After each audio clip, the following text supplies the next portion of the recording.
नमस्कार, आप देख रहे हैं हल्ला बोल टीवी। मैं हूं सुशील कुमार सिंह। एक जमाने में लालू प्रसाद और नीतीश कुमार के बेहद करीबी रहे शिवानंद तिवारी ने राज खोलकर किसकी बेइज्जती कर दी?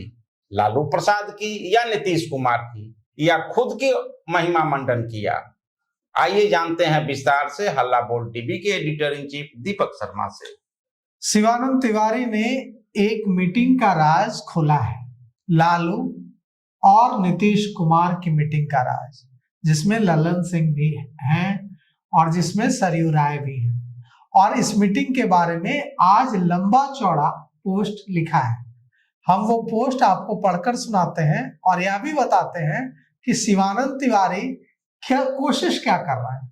शिवानंद तिवारी लालू प्रसाद यादव की बेइज्जती कर रहे हैं, नीतीश कुमार की बेइज्जती कर रहे हैं, ललन सिंह की बेइज्जती कर रहे हैं, या खुद को महिमा मंडित कर रहे हैं। तो शिवानंद तिवारी ने लिखा है कि नीतीश कुमार की राजनीति की संपूर्ण यात्रा को दो खंड में देखा जा सकता है। पहला खंड वह है जब वे सत्ता के बाहर थे, विधानसभा सदस्य वे 1985 में बने।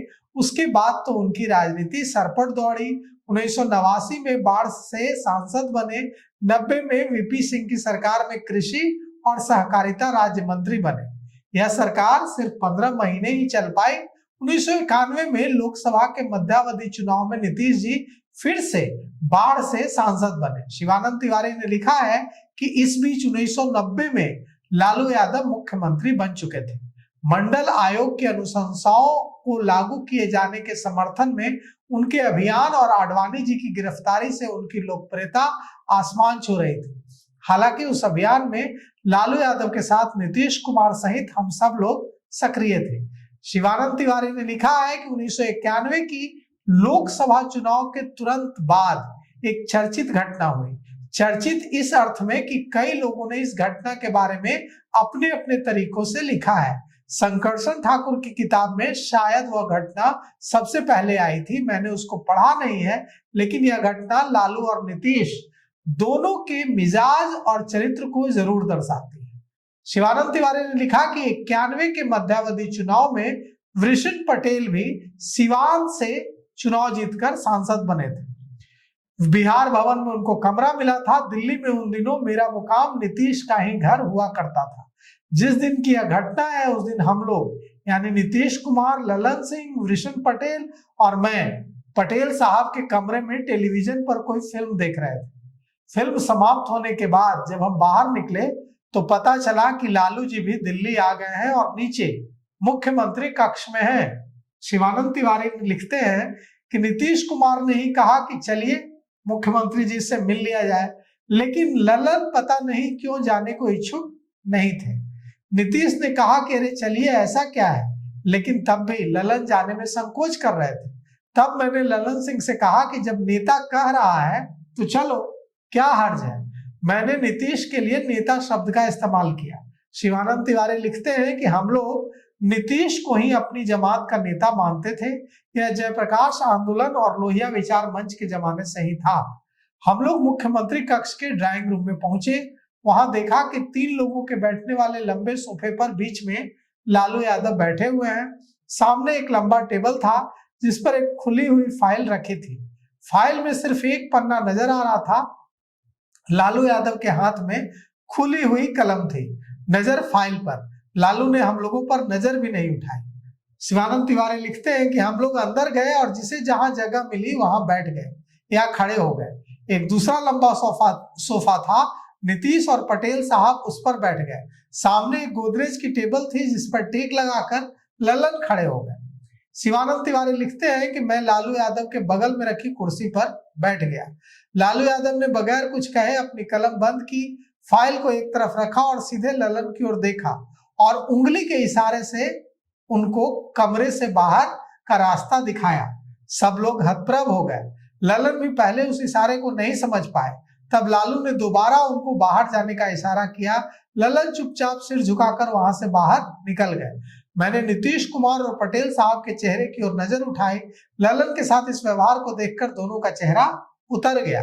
ललन अपनी मर्जी से लालू के यहाँ नहीं गया था। लिखते हैं शिवानंद तिवारी कि ललन अपनी मर्जी से लालू के यहाँ नहीं गया था। एक तरह से नीतीश ही दबाव देकर उनको वहां ले गए थे। इसके बाद लालू यादव ने सरयू राय का नाम लेकर गाली गलौज करना शुरू कर दिया। शिवानंद तिवारी लिखते हैं कि लालू सरयू राय को क्यों गलिया रहे हैं, हम लोग इससे बिल्कुल अनभिज्ञ थे। बाद में पता चला कि राय जी ने पटना के एक अखबार में एक लेख लिखा। उन्होंने लालू सरकार पर आरोप लगाया था कि बिहार के हित के विरुद्ध इसने सोन नहर के पानी को भारत सरकार के तत्कालीन बिजली मंत्री कल्पनाथ राय के क्षेत्र में दे दिया है। विधानसभा का सत्र चल रहा था, विपक्ष ने उस खबर पर विधानसभा में शोर शराबा मचाया था। सरयू राय नीतीश कुमार के मित्र हैं।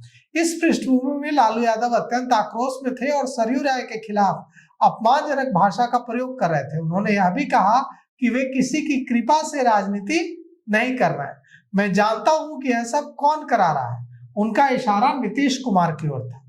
शिवानंद तिवारी ने लिखा है कि यह सब सुनकर मेरे धैर्य का बांध टूट गया। मैंने खड़े होकर कहा कि आपको यह गलतफहमी हो गई है कि बाकी लोग आपकी कृपा से राजनीति कर रहे हैं। मैंने उन्हें उनके पुराने दिनों की याद दिलाई और कहा कि मेरे जीप के पीछे लटकने के लिए आप बेचैन रहते थे, वो दिन भूल गए। उसके बाद शिवानंद तिवारी लिखते हैं कि मैंने नीतीश को कहा, उठो, इस आदमी के साथ बैठना अपना अपमान करवाना है। गुस्से से मेरी आवाज कांप रही थी। नीतीश और पटेल साहब उठकर खड़े हो गए। लालू मुझे अपने स्कूल के दिनों से जानते थे। मेरी इस प्रतिक्रिया से स्थिति अचानक बदल गई। लालू यादव तुरंत उठे, मुझे पकड़कर शांत करने लगे और बाहर आवाज लगाई, अरे कहाँ मर गया सब, जल्दी बाबा के लिए चाय ले आओ। दूसरी ओर नीतीश को कहा, बैठिए नीतीश जी, बाबा चाय पीकर जाएंगे। नीतीश ठस से बैठ गए। शिवानंद तिवारी लिखते हैं कि चाय आई, अब चाय गले के नीचे उतर नहीं रही थी। किसी तरह से चाय गले के नीचे उतार कर हम लोग वहां से बाहर निकले। बिहार भवन के बिल्कुल नजदीक ही नीतीश कुमार का सरकारी आवास था। लिखते हैं शिवानंद तिवारी की वातावरण गंभीर था। घर पहुंचते ही नीतीश कुमार ने अपने स्टाफ को आदेश दिया कि किसी का फोन नहीं देना है, किसी से मिलना नहीं है। पटना सरयू राय को फोन लगाई। राय जी को फोन गया कि शाम में जहाज से दिल्ली पहुंचिए। शाम तक राय जी दिल्ली हाजिर हो गए। पूरी घटना पर चर्चा हुई। तय हुआ कि बिहार भवन में जो कुछ भी हुआ उसके विरोध में लालू यादव को कड़ी चिट्ठी लिखी जाए। राय जी चिट्ठी का मजमून तैयार करें। 2-2.5 पेज का मजमून राय जी ने तैयार किया। नीतीश कुमार ने राय जी को सुझाया कि इसे थोड़ा छोटा कर दें। राय जी ने फिर लिखने में हाथ लगाया। इधर नीतीश ने कहा कि वे शरद जी से मिल आते हैं।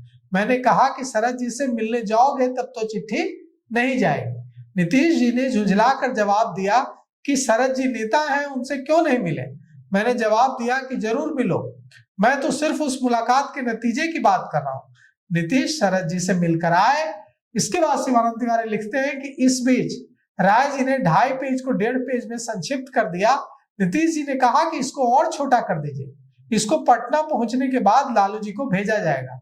अंतोगत्वा समझ जाए कि उस चिट्ठी का कोई औचित्य नहीं रहा, लेकिन वह मूल चिट्ठी छपी हुई है, एक किताब है उसमें, और लिखा है शिवानंद तिवारी ने कि यह प्रसंग यही समाप्त करता हूं।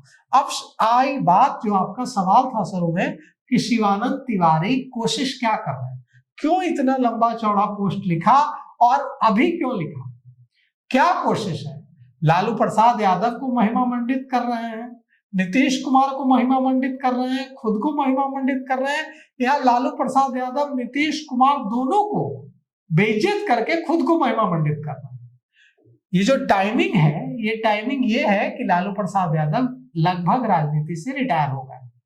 नीतीश कुमार भी चंद दिनों में मुख्यमंत्री का पद छोड़ने की बात सामने आ रही है। हालांकि नीतीश कुमार कह रहे हैं कि वे 3 महीना और मुख्यमंत्री रहना चाहते हैं। भारतीय जनता पार्टी चाहती है कि 14 तारीख को 14 अप्रैल को वे इस्तीफा दे दें। ऐसे समय में शिवानंद तिवारी इतनी लंबी चौड़ी पोस्ट लिखते हैं, और इतना लंबा चौड़ा जो पोस्ट लिखते हैं वे, इसमें यह दिख रहा है कि शिवानंद तिवारी खुद को महिमा मंडित कर रहा है, और वो बता रहे हैं कि लालू प्रसाद यादव ने सबकी बेइज्जती की, और वो बता रहे हैं कि नीतीश कुमार लालू प्रसाद यादव से डर गए। वो ये बता रहे हैं कि ललन सिंह जो भूमिहार नेता हैं, अभी भारत सरकार के कैबिनेट मंत्री हैं, उनको कैसे निकाल दिया लालू प्रसाद यादव ने मीटिंग से बेइज्जत करके। और सरयू राय जो कि राजपूत नेता हैं और अभी झारखंड में विधायक हैं जमशेदपुर से, उनको कितनी गालियां दी, मतलब सबकी बेइज्जती करा दी शिवानंद तिवारी ने। सिर्फ खुद के बारे में अच्छा अच्छा बोला कि लालू डर गए, लालू ने कहा कि बाबा के लिए चाय लाओ, और लालू, नीतीश, सब का कद उन्होंने छोटा किया है और अपना कद बड़ा कर लिया है। तो शिवानंद तिवारी लालू प्रसाद यादव के साथ भी रहे हैं, शिवानंद तिवारी नीतीश कुमार के साथ ही भी रहे हैं। मतलब अब शिवानंद तिवारी को न लालू प्रसाद के साथ रहना है न नीतीश कुमार के साथ रहना है। अब शिवानंद तिवारी लगता है अपना कोई नया ठिकाना तलाश रहे हैं। हो सकता है आने वाले समय में शिवानंद तिवारी भारतीय जनता पार्टी के साथ दिखें, और यह जो पोस्ट है यह उसी की कवायद हो सकती है। तो अभी तक के लिए इतना ही। देखते रहिए हल्ला बोल टीवी। धन्यवाद।